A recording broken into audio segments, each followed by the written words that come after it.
ورحمۃ اللہ وبرکاتہ۔ الحمد للہ رب العالمین والصلاة والسلام علی سید الانبیاء والمرسلین وعلی آلہ واصحابہ اجمعین، اما بعد فاعوذ باللہ من الشیطان الرجیم، بسم اللہ الرحمن الرحیم۔ قل بفضل اللہ وبرحمتہ فبذلک فلیفرحوا هو خیر مما یجمعون۔ صدق اللہ العلی العظیم وصدق رسولہ النبی الامین المختار الکریم الرؤوف الرحیم۔ لائق صد احترام معزز و مکرم سادات کرام، حفاظ کرام، حاضرین محفل، آئیے ہم سب مل کر آغاز گفتگو سے قبل حضور سید المرسلین، خاتم الانبیاء، شفیع المذنبین، رحمت للعالمین، خاتم المعصومین، راحت العاشقین، صلی اللہ تعالی علیہ وآلہ واصحابہ وبارک وسلم کی بارگاہ میں اپنی غلامی کا ثبوت دیں، اور جس طریقے سے میں پڑھا ہوں میرے ساتھ مل کر حضور دل کے ساتھ نذرانہ محبت پیش کریں۔ الصلاۃ والسلام علیک یا رسول اللہ، الصلاۃ والسلام علیک یا حبیب اللہ، الصلاۃ والسلام علیک یا نبی اللہ،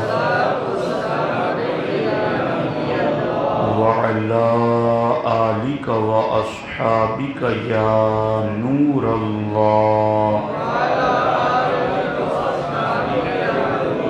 صلی اللہ تعالی علیہ وسلم۔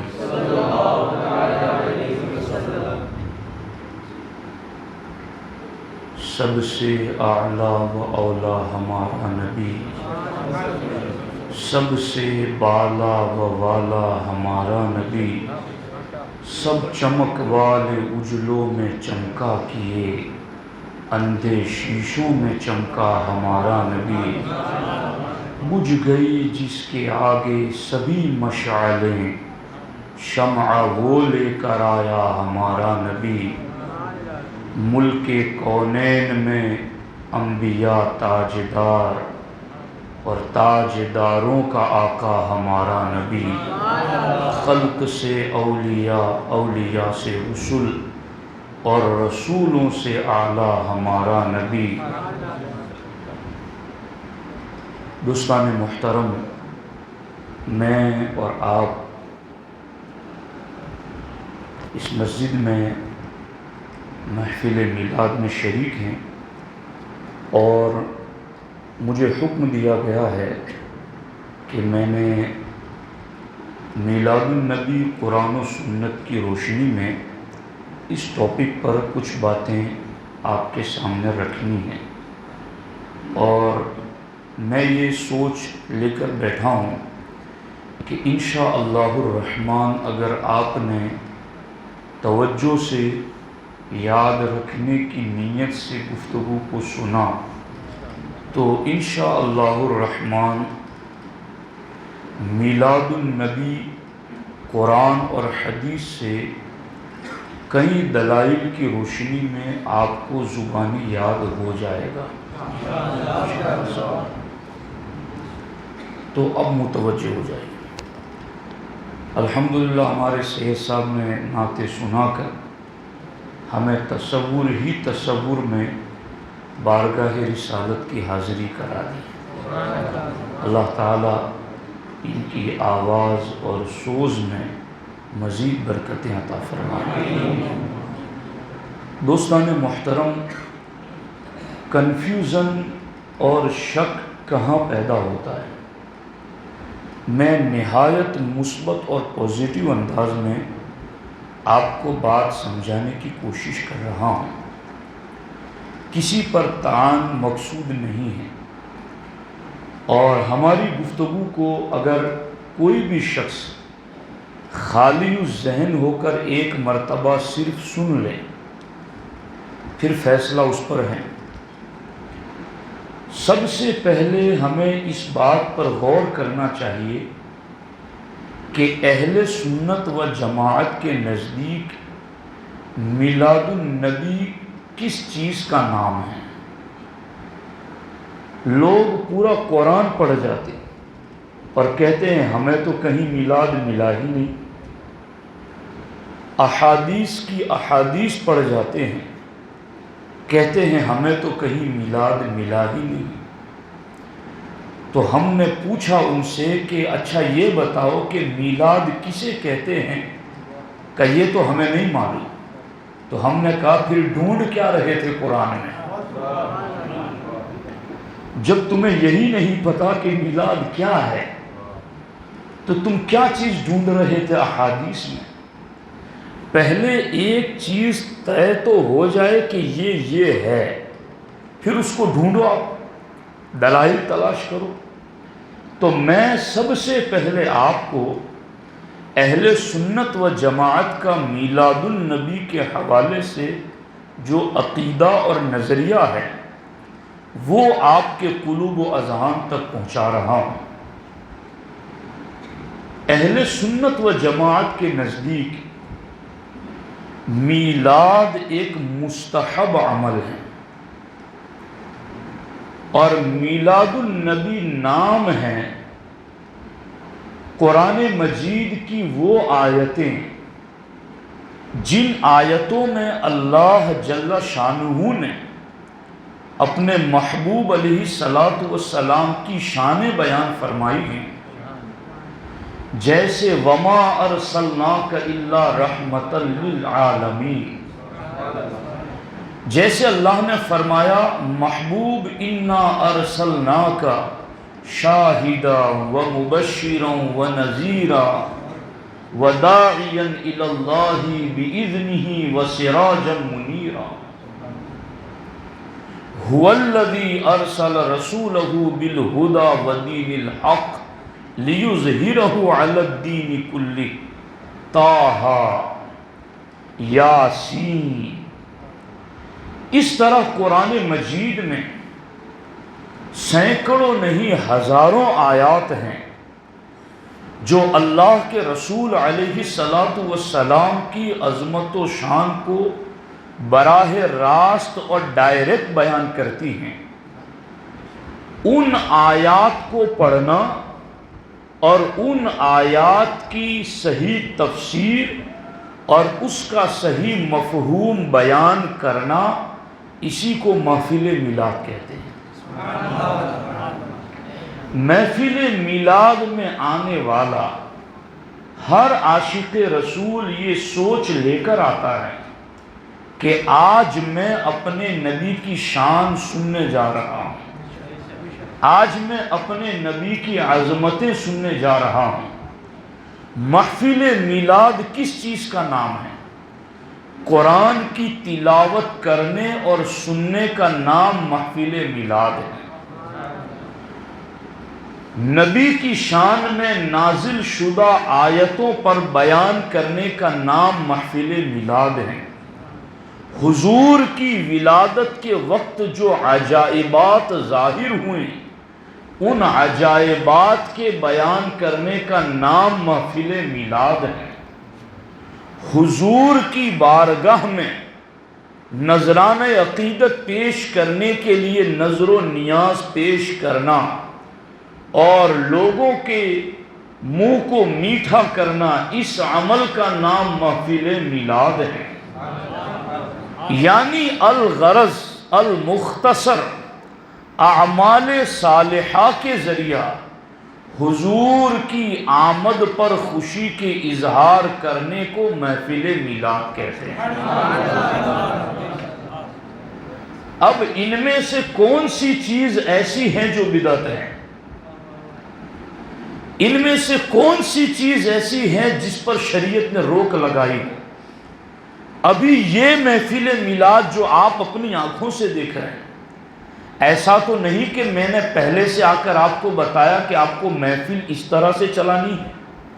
میں تو پہلی بار اس علاقے میں آیا، سید صاحب کا تعارف سنا، آپ لوگوں سے پہلی بار ملاقات ہو رہی ہے، تو میں نے تو آپ کو نہیں بتایا تھا کہ آپ پہلے مسجد آنا اور باجماعت نماز پڑھنا اور باوضو مسجد میں بیٹھنا، پھر تلاوت کرنا، پھر جو قرآن اور حدیث میں نبی کی شانیں ہیں اسے اپنی اردو زبان میں سننا سنانا، یہ میں نے تو نہیں کہا۔ تو یہ سارے کام تو خود آپ کی نگاہوں کے سامنے ابھی ہوئے ہیں۔ تو یہ جو قرآن کی تلاوت ہوئی حافظ صاحب نے کی، تو کیا قرآن میں قرآن پڑھنے کا حکم نہیں ہے؟ وَرَتِّلِ الْقُرْآنَ تَرْتِيلًا، قرآن پڑھو اور ترتیل سے پڑھو، تجوید سے پڑھو، تو یہ حکم قرآن میں ہے۔ بتاؤ محفل میلاد میں قرآن کے اس حکم پر عمل ہوا کہ نہ ہوا؟ دوسرا حکم قرآن میں ہے اِنَّا أَعْطَيْنَاكَ الْكَوْثَرَ، محبوب ہم نے آپ کو ہر خوبی میں کمال عطا فرمایا، ہم نے تمہیں خیر کثیر عطا فرمایا۔ تو جو نعت پڑھی گئی اسی کوثر کی تفصیل ہی تو بیان کی گئی، اور اس کے بعد یہ جو میں بیٹھا ہوں یہاں پر، میں آپ کو کیا بتاؤں، یہ تو میرے اور آپ کے مجمع ہیں، اور یہاں پرسکون ایئر کنڈیشن میں مکمل پر اور مطمئن ہو کر شکم سیر ہو کر بیٹھ کر ہم سن رہے ہیں۔ صحابہ جنگ میں تلواروں کی چھاؤں میں اپنے نبی کی نعتیں پڑھتے تھے، اور وہ حضور کے قصیدے پڑھتے تھے، حضور کی عظمتیں اور شانیں بیان کرتے تھے، سیرت کی کتابیں پڑھیں تو صحیح۔ آخر یہ جو ہم 1 گھنٹہ بیان کریں گے، ہم کوئی لال پٹھے والی کتاب کی باتیں تو بیان نہیں کریں گے، ہم یا تو قرآن سنائیں گے یا حدیث سنائیں گے۔ تو یہ قرآن و حدیث جو 1450 سالہ وراثت ہے، جو سنایا گیا، جو پڑھایا گیا، جو تسلسل سے ہم تک پہنچایا گیا، آخر اسی کو تو ہم محفل میلاد میں سنا رہے ہیں۔ تو یہ کون سی بات ہے جو نئی ہو رہی ہے، یا یہ کون سی بات ہے جس کا شریعت میں تقاضا نہیں ہے؟ قرآن پڑھنے کا بھی شریعت میں حکم، قرآن سننے کا بھی شریعت میں حکم، نبی کی شان بیان کرنا یہ بھی قرآن کا حکم، اور نبی کی شان سننا یہ بھی قرآن کا حکم، محفل سجا کر بیٹھ کر نبی کی شان بیان کرنا یہ بھی صاحب قرآن اور صحابہ کرام کا طریقہ۔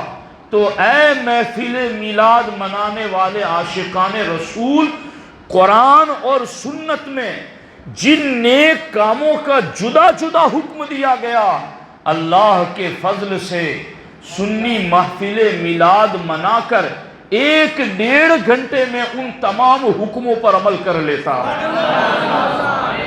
یہی محفل میلاد۔ اب قرآن کی آیتوں کی طرف آئیے۔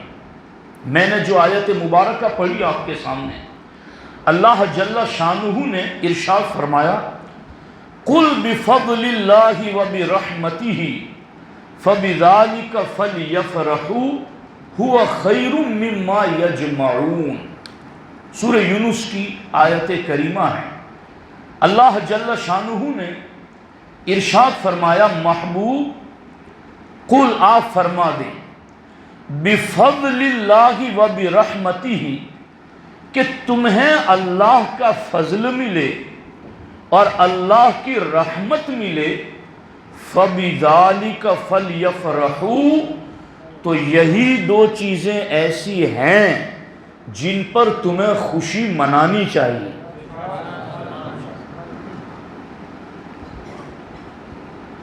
غور کیجئے، یہاں میں عربی کلام کی بلاغت آپ کو بتا رہا ہوں۔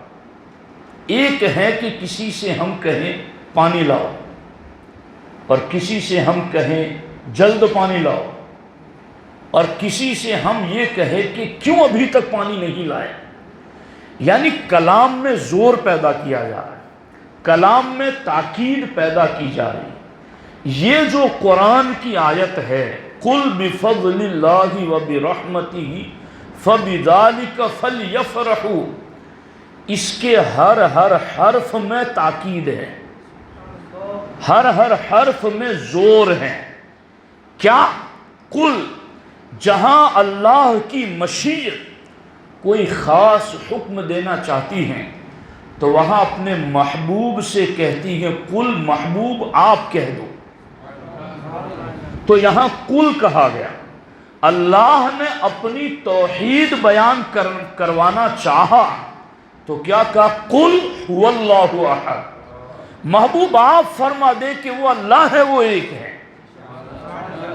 تو چونکہ وہاں بھی اللہ کے ایک ہونے کو زور دے کر بیان کرنا تھا، اور یہاں بھی کوئی ایسی خاص بات بیان ہو رہی تھی جہاں زور دینا مقصد تھا، تو اللہ نے فرمایا قل، محبوب آپ فرما دیں، آپ کہہ دیں، چونکہ بات تو میری ہی ہے مگر آپ کہہ دیں۔ کیا کہہ دیں؟ بفضل اللہ، یہ جو با ہے یہاں پر، اور فضل اللہ مضاف مضاف الیہ کے ساتھ، یہ بھی ایک قسم کا کلام میں تاکید پیدا کرنا ہے کہ اللہ کے فضل پر، وبرحمتہ، اور اللہ کی رحمت پر، فبذالک، اب یہ جو فا آیا ہے نا، یہ بھی عربی گرامر کے اعتبار سے زور پیدا کرنے کی، اور یہ جو ذالکہ ہے نا، یہ بھی اشارہ کر رہا ہے کس کی طرف؟ بفضل اللہ جو پہلے گزرا، اور برحمتہ جو پہلے گزرا، اس پر کہ محبوب آپ فرما دے کہ اللہ کے فضل پر اور اللہ کی رحمت پر، کیا؟ فبذالک، وہی دونوں اس بات کے حقدار ہیں، فلیفرحوا، کہ جب تمہیں ملے تو اس پر خوشی کا اظہار کرو۔ تو اے اللہ، اب تو یہ بتا دے کہ یہ جو اللہ کا فضل تو نے کہا اور اللہ کی رحمت تو نے کہا، تو یہ تیرا فضل اور تیری رحمت ہے کیا کہ جس کے اوپر خوشی منانے کا حکم ہے؟ تو قرآن کی تفسیر کے 4 طریقے ہیں، اور ان 4 طریقوں میں سب سے اعلیٰ درجے کا تفسیر کا طریقہ ہے القرآن یفسر بعضہ بعضا، کہ قرآن کی بعض آیتوں کی تفسیر خود قرآن کی بعض آیتیں کر دیں۔ یعنی حدیث ایک تو ہے کہ قرآن کی تفسیر خود قرآن کرے، قرآن کی تفسیر حضور کی احادیث کرے، قرآن کی تفسیر اقوال صحابہ کرے، قرآن کی تفسیر اقوال تابعین کرے۔ ان 4 طریقوں میں سب سے افضل طریقہ قرآن کی تفسیر کا وہ ہے کہ قرآن کی آیت کی تفسیر خود دوسری جگہ قرآن کی آیت کر دے کہ یہاں یہ مراد ہے، یہاں یہ مراد ہے۔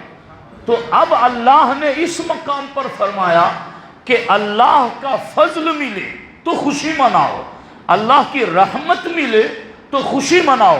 اب قرآن سے پوچھ لو کہ یہ اللہ کا فضل کیا ہے، اللہ کی رحمت کیا ہے، تو قرآن میں اللہ نے فرمایا وَبَشِّرِ الْمُؤْمِنِينَ بِأَنَّ لَهُم مِّنَ اللَّهِ فَضْلًا كَبِيرًا، مومنین کے لیے بشارت ہے کہ میرا محبوب ان کے لیے فضلاً کبیرا، بہت بڑا فضل ہے۔ صرف فضل نہیں، فضلاً کبیرا، بہت بڑا فضل ہے۔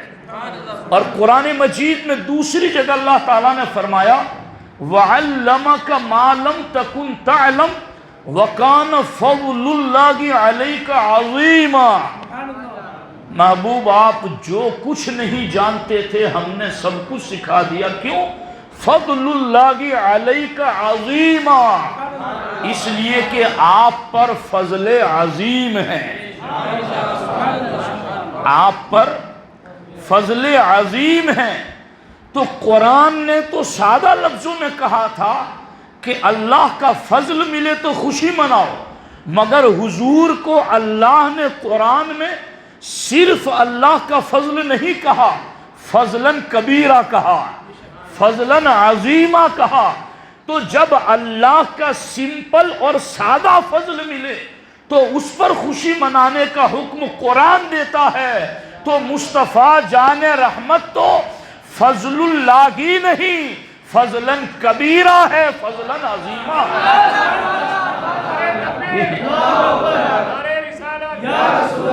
جشن آمد رسول، یہ فضلاً عظیمہ ہے، یہ فضلاً کبیرہ ہے۔ اور وَبِرَحْمَتِهِ ہی اللہ کی رحمت ملے تو خوشی مناؤ، یہ تو سنی کا بچہ جانتا ہے کہ وَمَا أَرْسَلْنَاكَ إِلَّا رَحْمَةً لِلْعَالَمِينَ، کہ اللہ نے صرف انسانوں کے لیے نہیں، صرف جنوں کے لیے نہیں، صرف فرشتوں کے لیے نہیں، صرف زمین والوں کے لیے نہیں، رحمۃ للعالمین۔ اے محبوب، آپ کو سارے جہانوں کی رحمت بنایا ہے۔ تو اللہ تو فرماتا ہے اللہ کی رحمت ملے تو خوشی مناؤ، تو پھر جو ذات رحمت للعالمین ہے تو اس پر خوشی کیوں نہ منائی جائے؟ تو قرآن کی اس آیت کی تفسیر خود قرآن کی آیتیں کر رہی ہیں کہ اللہ کا حکم ہے کہ جہاں تمہیں اللہ کا فضل ملے، جہاں تمہیں اللہ کی رحمت ملے، اس پر خوشیوں کا اظہار کرو۔ تو ہمارے نبی اللہ کا فضل عظیم بھی ہیں، اللہ کا فضل کبیر بھی ہیں، اور ہمارے نبی اللہ کی رحمت للعالمین بھی ہیں۔ اور یہ فضل کبیر، یہ فضل عظیم اور یہ رحمت للعالمین ہمیں ملے ہیں 12ویں ربیع النور کو۔ تو گویا قرآن کی آیت ہمیں حکم دیتی ہے جس گھڑی تمہیں فضل عظیم ملا، فضل کبیر ملا اور رحمت للعالمین ملے، اس گھڑی کو تم ضرور سیلیبریٹ کرو اور اس گھڑی میں تم خوشیوں کا اظہار کرو۔ یہ قرآن کی آیت مجید سے بالکل صاف و شگاف لفظوں کے اندر ہمارے سامنے آ گیا۔ قرآن مجید میں ایک دوسرے مقام پر ہیں کہ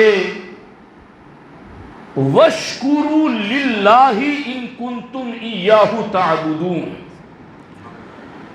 اگر تم اللہ کے بندے ہو، یہ قرآن کے لفظوں کا ترجمہ کر رہا ہوں، دیکھو کیسے چوٹ لگ رہی ہے آیت کے ترجمے سے۔ ان کنتم ایاہ تعبدون، اگر تم اللہ کے بندے ہو، واشکروا للہ، تو اللہ کی نعمت پر اس کا شکر ادا کرو۔ قرآن مجید میں اللہ جل شانہ نے یہ آیت مبارکہ باضابطہ نازل فرمائی، واشکروا نعمت اللہ ان کنتم ایاہ تعبدون، سورۃ النحل میں، کہ اللہ کی نعمت کا تم شکر ادا کرو، ان کنتم ایاہ تعبدون، اگر تم اس اللہ کے بندے ہو تو پھر اس کی نعمت پر اس کا شکر ادا کرو۔ کیا حضور اللہ کی نعمت نہیں ہے؟ وَاذْكُرُوا نِعْمَةَ اللَّهِ عَلَيْكُمْ إِذْ جَعَلَ فِيكُمْ أَنْبِيَاءَ، قرآن میں اللہ تعالیٰ نے فرمایا کہ اللہ نے تم میں نبیوں کو بھیج کر جو نعمت دی ہے اس پر تم اللہ کا شکر ادا کرو۔ اِذْ جَعَلَ فِيكُمْ أَنْبِيَاءَ، اللہ نے تم میں نبی بھیجے تو اس نعمت پر تم اللہ کا شکر ادا کرو، اللہ کا ذکر کرو۔ تو قرآن مجید کی دو آیتیں، ایک آیت یہ کہہ رہی ہے وَاشْكُرُوا نِعْمَةَ اللَّهِ، اللہ کی نعمت کا شکر ادا کرو اگر تم اللہ کے بندے ہو، اور دوسری جگہ اللہ نے فرمایا ہر نبی اللہ کی نعمت ہے۔ تو جب اللہ کا ہر نبی اللہ کی نعمت ہے اور نعمت پر شکر ادا کرنے کا حکم خدا دے رہا ہے، جب ہر نبی اللہ کی نعمت ہے تو وہ جو خاتم النبیین ہے، وہ جو سید المرسلین ہے، وہ جو مسجد اقصی میں مصلی امامت پر قدم رکھے تو ہر نبی مقتدی بن جائے۔ جو سب کے سب اللہ کی نعمت ہے وہ تو سارے مقتدی ہیں۔ ارے یہ وہ ذات ہے عرش الہی پر قدم رکھے تو ساری کائنات تلووں کے نیچے آ جائے۔ اللہ نے ایسا نبی عطا کیا۔ تو جب اتنی بڑی نعمت ہمیں دی، رب فرماتا ہے اللہ کی نعمت پر اس کا شکر ادا کرو اگر تم میرے بندے ہو، اور میرا ہر نبی اللہ کی نعمت ہے۔ تو پھر جو جان انبیاء ہے، جو سید الانبیاء ہے، جو خاتم النبیین ہے، جو سید المرسلین کے، وہ اللہ کی کتنی بڑی نعمت ہے۔ اسی لیے ہر سنی ہر گھڑی یہ کہتا ہے فضل رب العلا، اور کیا چاہیے، مل گئے مصطفیٰ، اور کیا چاہیے۔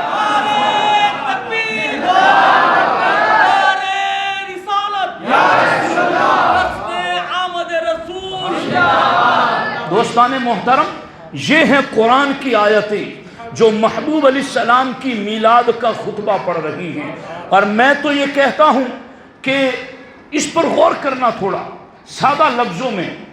قرآن کا ایک اسلوب استدلال ہے، یعنی قرآن کا دلیل دینے کا ایک طریقہ یہ ہے کہ قرآن چھوٹی چیز کو ذکر کر کے بڑی کو لوگوں کی عقل پر چھوڑ دیتا ہے۔ قرآن میں اللہ نے کیا کہا؟ ماں باپ کے حوالے سے وَلَا تَقُلْ لَهُمَا اُفٍّ، انہیں اف نہ کہنا۔ مگر میں حافظ قرآن ہوں اور بفضلہ تعالیٰ سمجھ کے قرآن پڑھتا ہوں۔ میں نے پورے قرآن کے اندر کہیں یہ نہیں دیکھا کہ ماں باپ کو گالی نہ دینا، یہ پورے قرآن میں کہیں نہیں ہے۔ کہیں قرآن میں یہ نہیں لکھا کہ ماں باپ کی پٹائی نہ کرنا، ماں باپ کو مارنا نہیں۔ تو اب اگر کوئی یہ کہے کہ اف کہنے سے منع کیا گیا، میں اف نہیں کروں گا مگر ماروں گا ضرور، میں اف نہیں کروں گا مگر گالیاں ضرور دوں گا، تو کیا کوئی صاحب عقل اس کی اس بات کو مان لے گا؟ بلکہ ہر سادہ دماغ جو قرآن و سنت کے اصولوں پر گہری نظر نہیں رکھتا، وہ بھی یہ دلیل دے گا کہ ارے جب اف کہنے سے روک دیا گیا ہے تو گالی دینے کی کب اجازت ہے؟ جب اف کہنے سے روک دیا گیا تو مارنے کی کب اجازت ہے؟ تو سب سے کم درجے کی تکلیف جو ہوتی ہے وہ ناراضگی کے انداز میں ماں باپ کو اف کہہ دینا۔ اللہ فرماتا ہے یہ بھی نہ کہنا، تو اس سے اگلی باتیں تو بدرجہ اولیٰ نہ کہنا۔ قرآن میں اسی لیے آپ دیکھیں انبیاء کرام کی حیات پر آپ دلیل ڈھونڈیں گے تو علماء کون سی آیت پڑھیں گے؟ وَلَا تَقُولُوا لِمَنْ يُقْتَلُ فِي سَبِيلِ اللَّهِ أَمْوَاتٌ، کہ جو اللہ کی راہ میں مارے جائیں انہیں مردہ نہ کہنا، وہ زندہ ہے۔ اب کوئی سامنے سے یہ کہے کہ یہ تو شہیدوں کے بارے میں، ارے جن کا کلمہ پڑھنے والا مرنے کے بعد زندہ ہے، وہ کلمے والے نبی کتنے زندہ ہوں گے؟ یہ دلیل دینے کا ایک طریقہ ہے، یہ دلیل دینے کا ایک انداز ہے، اور اس پر ایک نگی ہزاروں مسائل اور درجنوں کتابیں لکھی ہوئی ہیں۔ میں اب اس اصول پر مثالیں دینے کے بعد تمہیں میلاد قرآن میں دکھاتا ہوں، سیدھا میلاد کا لفظ اور سیدھا تذکرہ میلاد قرآن مجید میں۔ یہ دیکھو سورہ مریم میں اللہ جل شانہ نے حضرت یحییٰ علیہ السلام کے بارے میں آیت نازل فرمائی، وَسَلَامٌ عَلَيْهِ يَوْمَ وُلِدَ، وَسَلَامٌ عَلَيْهِ يَوْمَ وُلِدَ، اور یحییٰ پر سلام ہو ان کے میلاد کے دن۔ ہم کیا کرتے ہیں؟ یہی تو کہتے ہیں جس سہانی گھڑی چمکا طیبہ کا چاند، اس دل افروز ساعت پہ لاکھوں سلام، کہ جس گھڑی وہ طیبہ کا چاند چمکا، یا اللہ اس گھڑی پر لاکھوں سلام، اس گھڑی پر یعنی اس دن پر لاکھوں سلام۔ یہی تو قرآن کہہ رہا ہے وَسَلَامٌ عَلَيْهِ يَوْمَ وُلِدَ، کہ یحییٰ جس دن پیدا ہوئے ان کے یوم میلاد پر یحییٰ کو سلام ہو، یحییٰ کو سلام ہو ان کے یوم میلاد پر۔ اور اسی سورہ مریم میں حضرت عیسیٰ علیہ السلام کے بارے میں وَالسَّلَامُ عَلَيَّ يَوْمَ وُلِدْتُ، کہ حضرت عیسیٰ کہتے ہیں سلام ہو مجھ پر جس دن میں پیدا ہوا۔ تو میلاد کا معنی کیا ہے؟ پیدائش کا دن، پیدائش کی جگہ. تو پیدائش کے دن پر سلام ہو، یہ تو یحییٰ بھی قرآن میں ان کے بارے میں بھی ہیں اور عیسیٰ علیہ السلام کے بارے میں بھی ہیں. اور قرآن درجے میں جو انبیاء ہمارے نبی جن سے افضل ہیں، جب ہمارے نبی کا کلمہ پڑھنے والے نبی، چونکہ سارے نبی بھی ہمارے نبی کے امتی ہیں، وہ اپنی امتوں کے نبی ضرور ہیں، مگر ہمارے نبی کی نسبت سے دیکھا جائے گا تو ہر نبی بھی حضور کا امتی ہے. تو جب یحییٰ اور عیسیٰ کا میلاد قرآن میں آ گیا تو جو ان سے افضل نبی ہیں، جب شہید زندہ ہے تو جو شہید کا نبی ہے، جب اف کہنا جائز نہیں تو گالی دینا کہاں سے جائز؟ تو جب یحییٰ اور عیسیٰ کا میلاد قرآن میں ہے تو جن کا کلمہ یحییٰ اور عیسیٰ پڑھ رہے ہیں، اگر میلاد جائز نہ ہوتا بیان کرنا تو رب قرآن میں یحییٰ علیہ السلام کا میلاد بیان نہ کرتا، حضرت عیسیٰ کا میلاد بیان نہ کرتا، بلکہ میں تو قرآن سے تمہیں میلاد پر شیرنی تقسیم کرنا بھی بتا رہا ہوں. یہی سورہ مریم، اسی کو دیکھ لو. حضرت مریم جب ولادت کا وقت قریب آیا تو بستی سے باہر گئی، تشریف لے گئی، اور وہاں حضرت عیسیٰ علیہ نبینا علیہ السلام پیدا ہوئے. تو حضرت مریم کو بھوک لگی ہوئی تھی. تو اب یہاں جنگل ہیں، کوئی نہیں ہے، اور وہ ایک کھجور کے درخت جو سوکھا درخت تھا اس کے نیچے تشریف فرما تھی. اللہ تعالیٰ نے حکم دیا جو قرآن میں سورہ مریم میں اللہ نے فرمایا وَهُزِّي إِلَيْكِ بِجِذْعِ النَّخْلَةِ تُسَاقِطْ عَلَيْكِ رُطَبًا جَنِيًّا. کیا ترجمہ اس کا؟ اے مریم تمہیں بھوک لگی ہے، چونکہ ابھی ابھی عیسیٰ کا میلاد ہوا ہے تو اب ہم تمہیں شیرنی کھلائیں گے، اب تمہارا منہ میٹھا کریں گے. ہاں کیسے؟ یہ جس کھجور کے سوکھے درخت کے نیچے تم بیٹھی ہو اس کو ذرا اپنا ہاتھ لگا کر کے ہلاؤ. جیسے ہی ہاتھ لگایا سوکھا درخت ہرا بھرا ہو گیا. میں قرآن پڑھ رہا ہوں، اور پھر اس کو اپنی طرف ہلا. وَهُزِّي إِلَيْكِ بِجِذْعِ النَّخْلَةِ، کھجور کے خشک تنے کو اپنی طرف ہلاؤ. کیا ہوگا؟ تُسَاقِطْ عَلَيْكِ رُطَبًا جَنِيًّا، ہم تمہارے اوپر پاکیزہ تر کھجوریں گرائیں گے. پاکیزہ تر کھجوریں گرائیں گے. فَكُلِي وَاشْرَبِي، اور پھر تمہارے پاؤں کے قریب ہم نے چشمہ بھی جاری کر دیا. میلاد ہو نبی کی اور اللہ کا انعام نہ ملے، میلاد ہو نبی کی اور خوشی کا اظہار نہ ہو. میلاد عیسیٰ قرآن میں رب یوں بیان فرماتا ہے کہ میلاد ہوا حضرت عیسیٰ کا تو خشک کھجور کا تنا بھی ہرا بھرا ہو گیا، اور پھر ہاتھ لگایا تو کھجوریں گرنے لگی. تُسَاقِطْ عَلَيْكِ رُطَبًا جَنِيًّا، پاکیزہ تر کھجوریں گری. اللہ نے فرمایا یہ ہم نے پانی کا چشمہ بھی جاری کر دیا. فَكُلِي وَاشْرَبِي وَقَرِّي، تم اب کھاؤ پیو اور اپنی آنکھوں کو ٹھنڈا کرو. تو یہ میلاد عیسیٰ قرآن میں نہیں ہے کیا؟ سنی میلاد کی شب کرتا کیا ہے؟ سنی میلاد کی شب یہی تو بیان کرتا ہے کہ ہمارے نبی پیدا ہوئے تو کعبہ جھوم رہا تھا کہ نہیں جھوم رہا تھا؟ نبی پیدا ہوئے تو بت اوندھے منہ گر گئے تھے کہ نہیں گرے تھے؟ سنی یہی تو بیان کرتا ہے کہ نبی پیدا ہوئے تو ان کی والدہ نے شام اور بصرہ میں چلنے والے اونٹوں کی گردنیں گھر میں بیٹھ کر دیکھ لی. ایسا نور چمکا تھا. اور یہ ترمذی شریف کی حدیث ہے.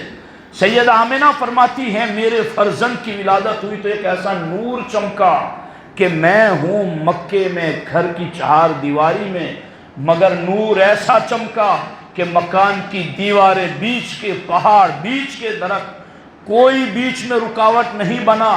شام میں چلنے والے اونٹوں کی گردنیں اور شام کے محل میں نے اپنے گھر میں بیٹھے بیٹھے سر کی آنکھوں سے دیکھ لی۔ یہی تو ہم بیان کرتے ہیں، اور یہی کچھ تو اللہ نے میلاد عیسیٰ پر قرآن میں بیان فرمایا۔ تو جو نبی ہمارے نبی کی خوشخبری دینے آئے ہیں ان کا میلاد ہیں۔ وَمُبَشِّرًا بِرَسُولٍ يَأْتِي مِن بَعْدِ اسْمُهُ احمد۔ احمد نبی کی خوشخبری سناتا۔ اور یہ بھی کمال ہے، ہمارے نبی کے ذاتی نام دو ہیں، ایک محمد صلی اللہ علیہ وآلہ وسلم اور دوسرا احمد، مگر زمین میں احمد ہیں، زمین میں محمد ہیں، آسمانوں میں احمد ہیں۔ چونکہ عیسیٰ علیہ السلام کو زیادہ زمانہ آسمان میں رہنا تھا تو انہوں نے بشارت اس نام سے سنائی جو آسمانوں والا نام ہے۔ یہ عیسائیوں کا بھی رد ہے کہ تم عیسیٰ علیہ السلام کو یہ مانتے ہو کہ انہیں سولی پر چڑھا دیا گیا، وہ سولی پر نہیں، وہ آسمانوں میں ہیں، اس لیے زمین والا نام دے کر بشارت نہیں دے رہے ہیں، آسمان والا نام بول کر بشارت دے رہے ہیں کہ وہ آسمانوں پر زندہ ہے۔ اور یہ قرآن میں چھٹے پارے کے دوسرے صفحے پر وَقَوْلِهِ مِنَّا قَتَلْنَا الْمَسِيحَ، اس میں پورا صراحت کے ساتھ اس عقیدے کو بیان کیا گیا، بَلْ رَفَعَهُ اللَّهُ إِلَيْهِ وَمَا قَتَلُهُ وَمَا صَلَبُهُ، نہ انہیں سولی پر لٹکایا گیا نہ انہیں قتل کیا گیا بلکہ انہیں زندہ اللہ نے آسمانوں پر اٹھا لیا۔ تو میرے دوستو، جب عیسیٰ علیہ السلام کا میلاد اتنے شان کے ساتھ قرآن بیان کر رہا ہے تو پھر عیسیٰ جن کا کلمہ پڑھیں، 14 نبیوں نے رو رو کر اللہ کی بارگاہ میں دعا کی، یا اللہ ہمیں اپنے محبوب کا امتی بنا دے، فاکتبنا مع الشاہدین، شاہد امت میں ہمیں شامل کر دے، شاہد امت میں ہمیں شامل کر دے، شاہد ام کنتم شہداء۔ اللہ نے قرآن میں فرمایا وَكَذَلِكَ جَعَلْنَاكُمْ أُمَّةً وَسَطًا لِتَكُونُوا شُهَدَاءَ، محبوب ہم نے تجھے تو شاہد بنایا ہی بنایا ہے، تیرے صدقے میں تیری امت کو بھی شاہد بنایا۔ قیامت کے دن نبیوں کی گواہی بھی تیری امت عطا کرے گی، اور تیری امت کی گواہی کو رب قیامت کے دن نبیوں کے حق میں قبول فرمائے گا۔ فاکتبنا مع الشاہدین قرآن میں ہے۔ نبی دعا کر رہے تھے، یا اللہ ہمیں آخری نبی کا امتی بنا دے۔ وہ جو دعا کر رہے تھے امتی بننے کی، ان کا میلاد تو اتنی شان سے قرآن بیان کرے، اور جن کی امت میں آنے کی وہ دعا کریں اس نبی کا میلاد نہ بیان کیا جائے تو یہ بڑی محرومی کی بات ہوگی، بندے کے لیے بہت زیادہ اللہ کی رحمتوں سے دور ہو جانے والی بات، اس لیے اس پر توجہ کرنے کی ضرورت ہے۔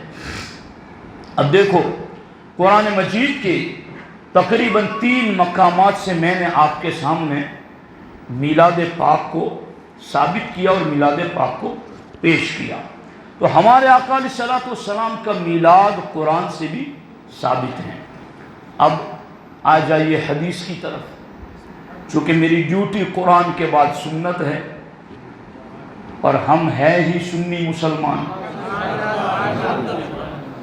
اپنا سنی ہونا بیان کیا کرو۔ کوئی کمپنی اپنا ٹریڈ مارک کسی کو چرانے نہیں دیتی، کچھ سمجھا کرو۔ لوگ کیس کرتے ہیں، کیا سے کیا کرتے ہیں، لوگ ہماری شناخت ہم سے لے لینا چاہتے ہیں۔ ہم کون ہیں؟ ہم اس روش پر چلنے والے ہیں جنہیں صراط الذین انعمت علیہم کہا گیا۔ ہم انعام یافتہ بندوں کے طریقے پر چلنے والے ہیں۔ تیرے غلاموں کا نقش قدم ہے راہ خدا، وہ کیا بہت سکے جو یہ سراغ لے کے چلے۔ اب سنت کریمہ کی طرف آئیے۔ صحابہ کرام مسجد میں بیٹھے، ایک پورا گروہ حلقہ بنا کر اللہ کے رسول علیہ السلام تشریف لائے۔ مسلم شریف کی حدیث، سرکار نے تشریف لا کر فرمایا ما اجلسکم تم یہاں کیوں بیٹھے ہو؟ یہ تو فرش پر بیٹھ کر عرش کی خبر دینے والے نبی ہیں، مگر پوچھ اس لیے رہے ہیں تاکہ یہ مجھے بتائیں تو پھر میں اس پر انہیں خوشخبری سناؤں۔ وہ تو پہلے سے جان کر آئے تھے کہ وہ وہاں بیٹھ کے کر کیا رہے ہیں۔ کوئی یہ نہ سمجھے کہ یہ پوچھا کیوں۔ ما اجلسکم، تم یہاں کیوں بیٹھے ہو؟ تو سرکار دو عالم صلی اللہ علیہ وسلم کی خدمت میں صحابہ نے عرض کیا، حضور ہم اللہ کا شکر ادا کرنے کے لیے بیٹھے ہیں، علی ما ہدانا للاسلام ومن بک علینا، اللہ نے ہمیں اسلام کی ہدایت دے کر اور آپ کو ہم میں بھیج کر جو ہم پر احسان کیا ہے، ہم اس پر اللہ کا شکر ادا کرنے کے لیے یہاں بیٹھے ہیں۔ من بک علینا، آپ کی جلوہ گری ہوئی تو آپ کو بھیج کر اللہ نے ہم پر احسان کیا، اور یہ قرآن میں بھی ہے، لقد من اللہ علی المؤمنین اذ بعث فیہم رسولا، تو آپ کو بھیج کر اللہ نے جو ہم پر احسان کیا ہے، ہم اس احسان کا شکر ادا کرنے کے لیے یہاں بیٹھے ہیں۔ سرکار فرماتے ہیں، کیا تم اس پر قسم لے سکتے ہو کہ تم بیٹھ کر یہی کر رہے تھے؟ تو انہوں نے کہا، واللہ ما جلسنا، حضور ہم تو خدا کی قسم اٹھا کر کہتے کہ ہم یہاں بیٹھ کر وہی کر رہے تھے جو ہم نے آپ کو بتایا ہے، کہ آپ کی آمد پر خدا کا شکر ادا کر رہے تھے۔ تو سرکار نے پھر فرمایا، میں نے تمہاری نیت پر ڈاؤٹ کی وجہ سے تم سے قسم نہیں لی کہ مجھے تمہارے اس کام پر کوئی ڈاؤٹ تھا، یا تمہاری نیت پر یا تمہارے کام پر کوئی ڈاؤٹ تھا۔ حضور پھر ہم سے قسم کیوں لی؟ کہ قسم اس لیے لی کہ جب تم یہاں بیٹھ کر میری آمد پر اللہ کا شکر ادا کر رہے تھے تو سدرہ سے جبریل میری بارگاہ میں آئے تھے، اور جبریل نے آ کر کے مجھے کہا، محبوب یہ فرش زمین پر بیٹھ کر تمہاری آمد پر جو خدا کا شکر ادا کر رہے ہیں، عرش بری پر رب فرشتوں کے درمیان ان پر فخر کا اظہار فرما رہا ہے۔ یعنی رب فرشتوں سے یہ فرماتا ہے، ذرا دیکھو تو صحیح فرش زمین پر بیٹھے ہوئے میرے ان بندوں کو کہ میں نے محبوب انہیں دیا تو یہ میرا شکر ادا کر رہے ہیں۔ تو یہ صحابہ بھی کرتے تھے، یہ میلاد صحابہ بھی کیا کرتے تھے۔ ہاں یہ اور بات ہے کہ انداز جدا جدا تھے۔ قرآن میں اصل جو چیز مطلوب ہے، یعنی جس کا تقاضا ہے اہل ایمان سے، وہ ہے نبی کی تعظیم کرنا۔ اصل چیز کیا ہے؟ نبی کی تعظیم کرنا، یہ مطلوب ہے۔ اور حضور صدر الشریعہ علیہ الرحمہ بہار شریعت میں لکھتے ہیں کہ ایمان کے بعد، یعنی کلمہ پڑھ لینے کے بعد فعل تعظیم ہر فرض سے مقدم ہے۔ یہ آپ کو سمجھ میں نہیں ہے میں نے کیا کہہ دیا؟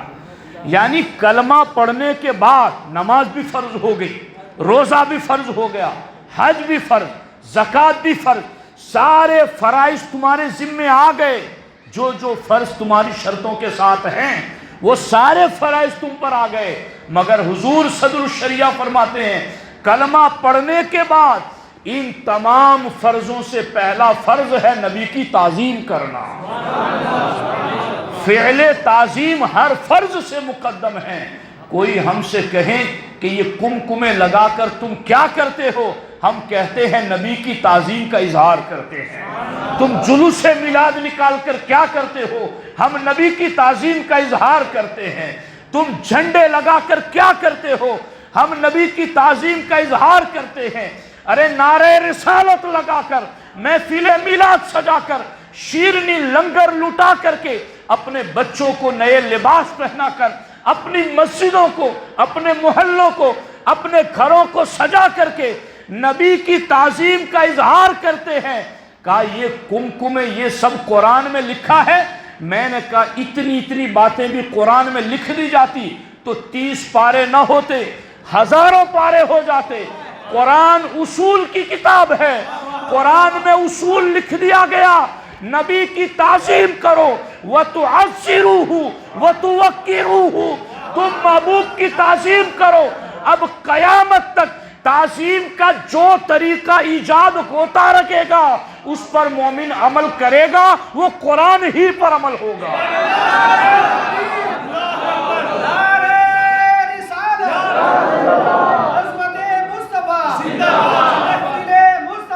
یہ قرآن ہی پر عمل ہوگا، یہ قرآن ہی پر عمل ہوگا، چونکہ قرآن نے اصول دے دیا وَتُعَزِّرُوهُ وَتُوَقِّرُوهُ، میرے محبوب کی تعظیم کرو، میرے محبوب کا اکرام کرو۔ بتاؤ جب سنی گلیوں میں نبی کے جھنڈے لے کر نکلتا ہے تو نبی کی شان کا اظہار ہوتا ہے کہ نہیں ہوتا؟ جب سنی نعتیں پڑھتا ہے، نبی کے گیت گاتا ہے، نبی کی میلاد کی آمد پر وہ گلی محلوں کو سجاتا ہے، تو کیا نبی کی عظمت کا اظہار نہیں ہوتا؟ تو اب ان سے پوچھو کہ بڑا جھوم جھوم کر قرآن پڑھتے ہو، کیا تمہیں وَتُعَزِّرُوهُ نظر نہیں آتا؟ کیا تمہیں وَتُوَقِّرُوهُ نظر نہیں آتا؟ اور کیا یہ سارے کام جو ہو رہے گے ان سے نبی کی تعظیم کا اظہار نہیں ہوتا؟ جب قرآن میں حکم بھی تعظیم کا ہے اور ان کاموں سے نبی کی تعظیم کا اظہار ہو رہا ہے تو سنی وہی کر رہا ہے جو قرآن میں اللہ حکم دے رہا ہے۔ دوستان محترم، تو یہ بھی قرآن مجید کی ایک آیت طیبہ سے دلیل ہو گئی، حدیث سے بھی میں نے دے دی۔ اب میں چند بزرگوں کی سیرت آپ کے سامنے پڑھنا چاہتا ہوں، درود پاک پڑھیں۔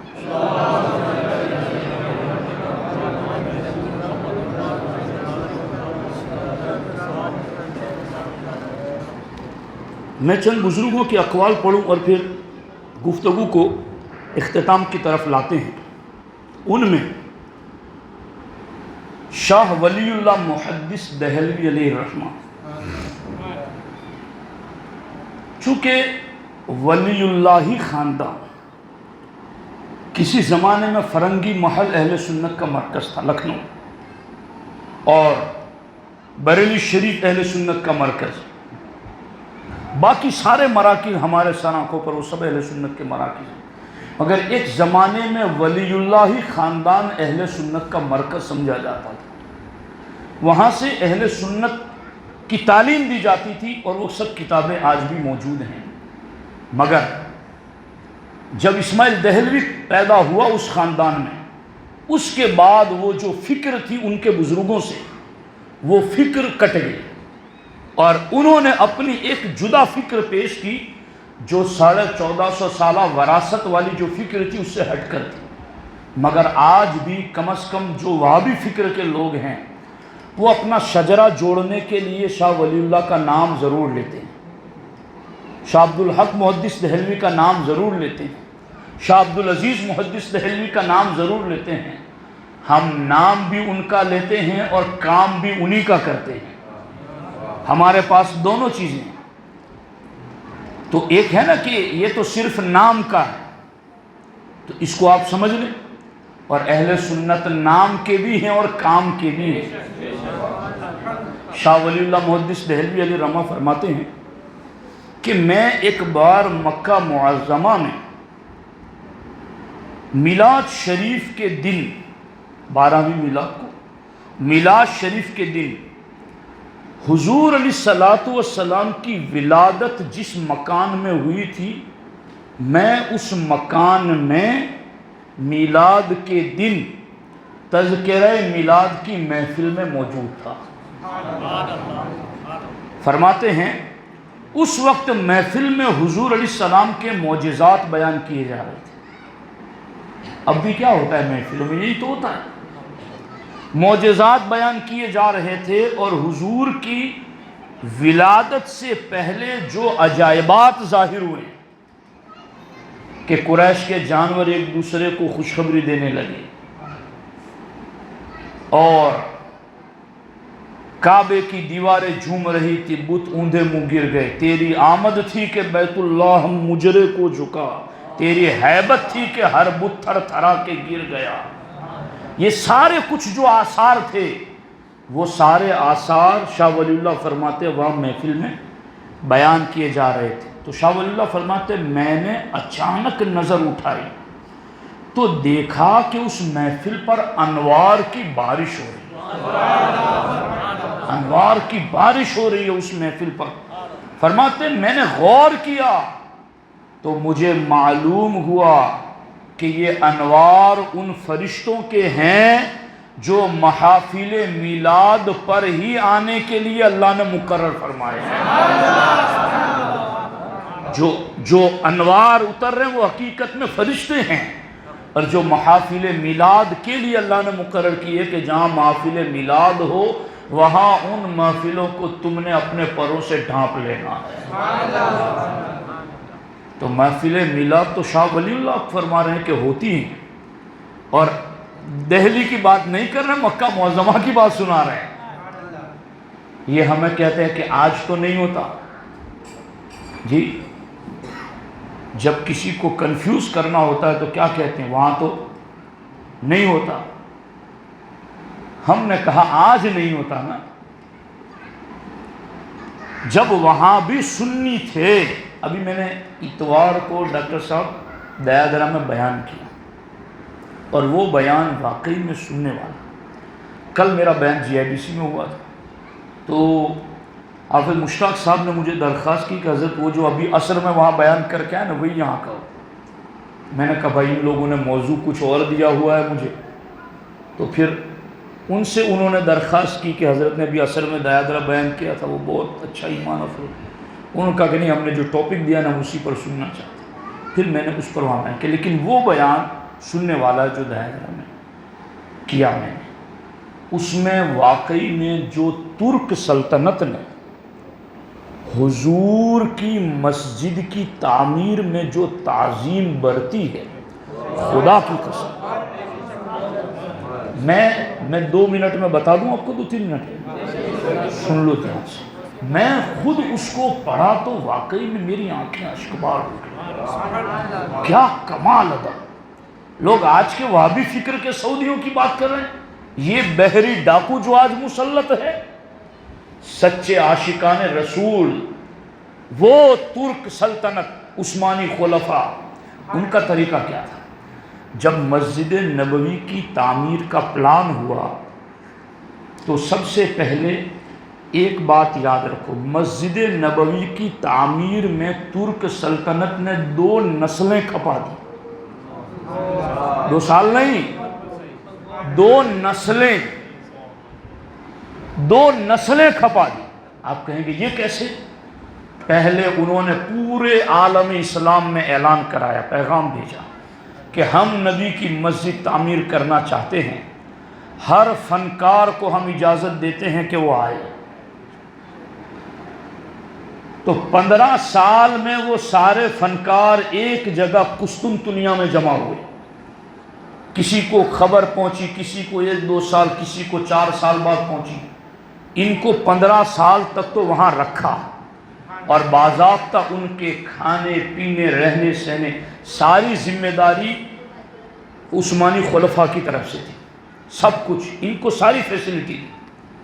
اور 15 سال کے بعد عثمانی خلیفہ آئے اور دوسرا سیشن شروع ہوا کہ اب کیا کرنا ہے۔ بلا تو لیے آ گئے، نقش و نگار والے الگ ہیں، پینٹنگ والے الگ ہیں، معمار کاریگر الگ ہے، سارے ڈپارٹمنٹ کے لوگ الگ الگ ہیں۔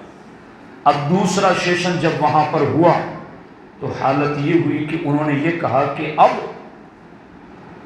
اب یہ جتنے بھی آئے ہیں اسلامی ممالک سے، ان سے کہو کہ تم اپنا فن جو جانتے ہو، اپنی اولاد میں سے جو بہترین ہو اس کو وہ فن سکھاؤ، یا اپنے شاگردوں میں سے جو بہترین ہو اس کو وہ فن سکھاؤ۔ اصل جو کاریگر آئے تھے ان سے کام نہیں لیا گیا، تمہاری جو اولاد ہے نابالغ ابھی، ان کو سکھاؤ، اپنے شاگرد تمہارے جو ان کو سکھاؤ۔ اور سکھانے پر مقرر کیا، اور دوسری طرف جتنے بھی انہوں نے طے کیے کہ میرا یہ بیٹا ہے، میرا یہ شاگرد ہے، کہا یہ اتنے ہوئے، اب ان سب کے لیے حفظ کا شعبہ قائم کیا گیا کہ یہ سب فنکاری بھی سیکھیں گے اور قرآن بھی حفظ کریں گے ساتھ۔ ایک ایسی جماعت پیدا کی گئی کہ باضابطہ جو اپنے فن کے ماہرین بھی تھے اور ان میں سے ہر ایک حافظ قرآن بھی تھا۔ 25 سال اس پہ لگے،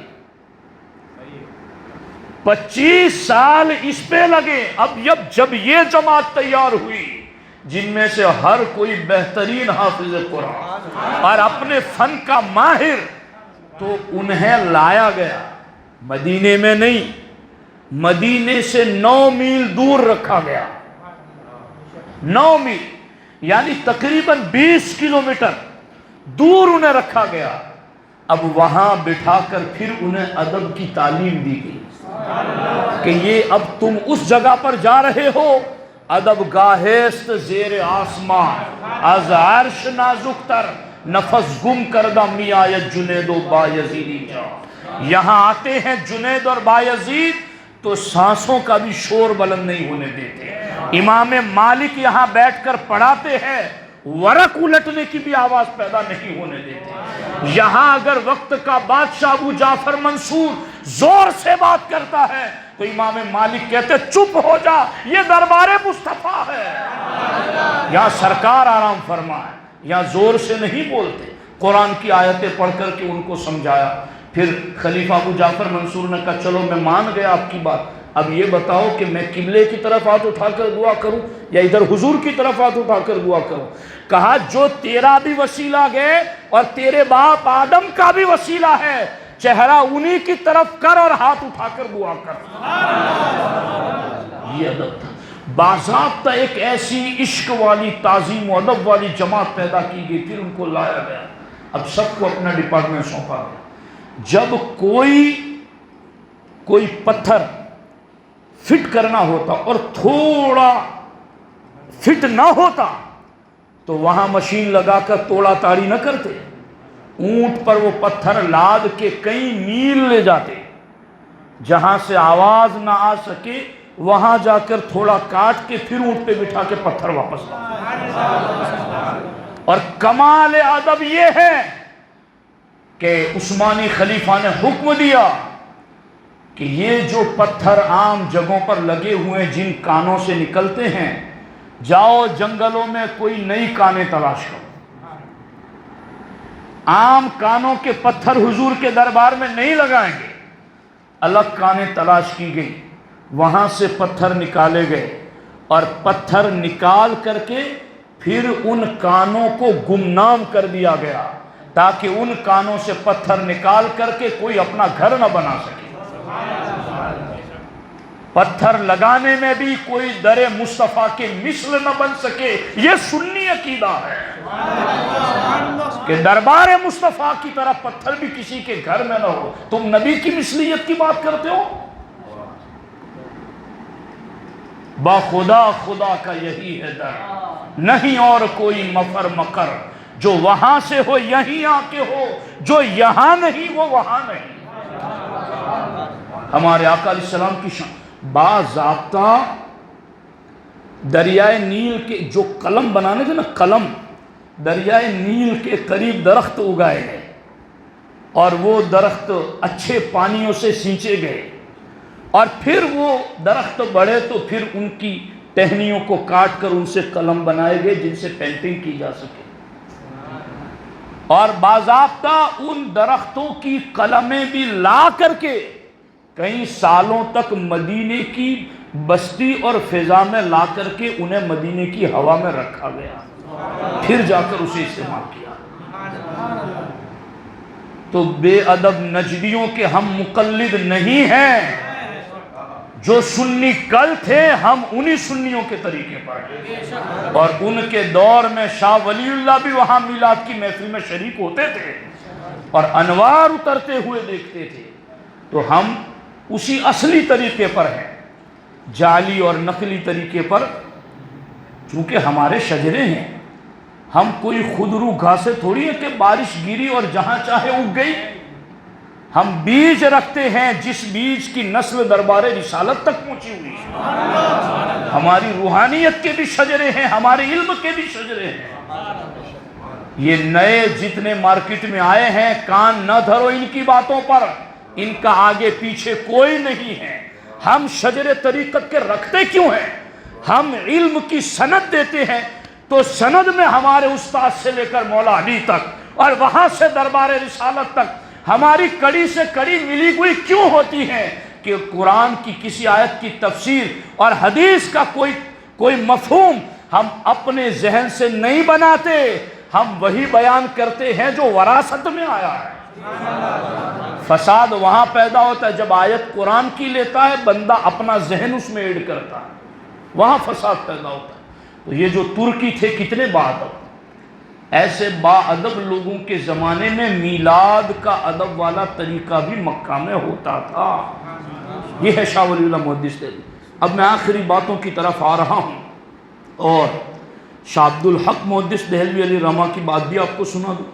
اخبار الاخیار شریف شاہ عبدالحق محدث دہلوی علیہ رحمہ کی کتاب ہے، آپ نے اس میں یہ لکھا ہے کہ ایک دعا کی ہے، اس میں انہوں نے وہ لکھی ہوئی ہے، انہوں نے کہا یا اللہ، اور وہ ان کے اپنے مرتبے کے مطابق ہے، میں صرف نقل کر رہا ہوں، باقی میری ہمت نہیں کہ میں ان کے لیے وہ باتیں اپنی زبان سے بولوں، مگر وہ ان کے جملے صرف نقل کر رہا ہوں۔ انہوں نے کہا یا اللہ، میرا ہر عمل فساد نیت کا شکار ہے، یعنی میرا ہر عمل میں نے جو کیا اس میں کچھ نہ کچھ نیت میں کمی رہ گئی۔ یا اللہ، میں اپنا کون سا عمل پیش کر کے تیری بارگاہ سے بخشش مانگوں، لیکن اے اللہ میرے دامن میں ایک عمل ایسا ہے جس پر مجھے ناز ہے اور مجھے امید ہے تیری رحمت سے کہ میں نے اگر وہ عمل تیری بارگاہ میں پیش کیا تو تو رد نہیں فرمائے گا، اور وہ عمل یہ ہے کہ میں تیرے محبوب کی میلاد کی محفل میں کھڑے ہو کر درود و سلام پڑھتا ہوں۔ یا اللہ، میرا یہ عمل ایسا ہے کہ مجھے امید ہے کہ اس عمل کو تو ضرور قبول فرمائے۔ تو دوستان محترم، یہ ہے قرآن، یہ ہے سنت، یہ ہے اسلاف اور یہ ہے ہمارے بزرگان دین۔ بھٹکے ہم نہیں، بہکے ہم نہیں، دنیا نے اپنے آپ کو بدلا گھڑی گھڑی، ایک ہم اہل عشق ہے جہاں تھے وہیں رہے، ہم ہٹے نہیں، جو ہٹا ہے وہ پٹڑی پر آئے، جو بھٹکا ہے وہ راہ مستقیم پر آئے۔ تو ہم تو اپنے آقا کے گن گاتے ہیں اور گاتے رہیں گے، اور یہ ہماری قسمت ہے۔ ہم انہیں بھی دعوت دیتے ہیں کہ جنہیں کسی نے مس گائیڈ کر دیا ہے کہ آنکھیں بند ہونے سے پہلے آنکھیں کھول لو۔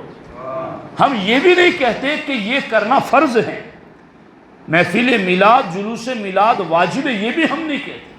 کوئی نہیں کرے گا تو وہ گنہگار نہیں ہوگا، مگر کرنے والے پر اعتراض کرے گا تو ایمان خطرے میں پڑ جائے گا۔ کہیں سنی مسلمان ایسے ہوتے ہیں جو میلاد کے دنوں میں بیمار ہیں، اپنی کسی جاب پر ہے، وہ نہیں آ پاتے، تو وہ کوئی گنہگار تھوڑی ہیں، مگر وہ نبی کی عظمت کا جس بات پر اظہار ہوتا ہے اس کا انکار نہیں کرتے۔ تو انکار نہ کرو۔ اور ابھی تو ہمیں سمجھ میں آ رہا ہے، کئی جگہ کی نیوز ہم تک پہنچ رہی ہیں کہ اب آ رہے ہیں لوگ، پلٹ رہے ہیں جلوس الگ الگ نام سے، الگ الگ طریقے سے، مگر ان 12 دنوں کو اب سیلیبریٹ کرنا انہوں نے بھی شروع کر دیا ہے۔ ہم نے کہا یہ خوشائن بات ہے، اچھی بات ہے، مگر جو کتابوں میں پہلے لکھ چکے ہو اس سے توبہ بھی کر لو، اور جو کتابوں میں تم نے کنہیا کے جنم دن سے تشبیہ دی ہے اور تم نے کیا سے کیا کہا ہے، ان ساری باتوں سے توبہ کر لو اور پھر آ جاؤ اور نبی کا میلاد مناؤ۔ اور صرف ایک بات نہیں، میلاد کی محفل میں آ کر نبی کی ہر شان مان جاؤ۔ آج ضرورت بھی ہے، حالات بھی ہمیں اس بات کی دعوت دے رہے ہیں کہ ہم فتنہ فساد سے بچ کر کے وحدت کی لڑی میں ایک ہو جائے، مگر یہ اسی وقت ہو سکتا ہے جب نبی کی تعظیم پر اتفاق ہو جائے۔ یہ ہماری ڈیمانڈ کیا، یہ قرآن و سنت کا اصول ہے جس کے ہم پابند ہیں اور مرتے دم تک رہیں گے انشاءاللہ۔ میرے دوستو، بہت خوشی ہوئی مجھے آپ لوگوں سے مل کر، اتنی طویل گفتگو کے باوجود آپ لوگ حشاش بشاش چہروں سے مسکراتے ہوئے آپ نے اپنے نبی کا میلاد سنا۔ اللہ کریم اس پر آپ کو، ہم سبوں کو جزائے خیر عطا فرمائے۔ اللہ تبارک و تعالی محفل کا اہتمام کرنے والوں اور جس طرح سے جن لوگوں نے کوششیں کی ہے، اللہ جل شانہ اپنے حبیب کے صدقے سب کو بہترین دنیا اور آخرت کی جزا عطا فرمائے۔ السلام علیکم ورحمۃ اللہ وبرکاتہ۔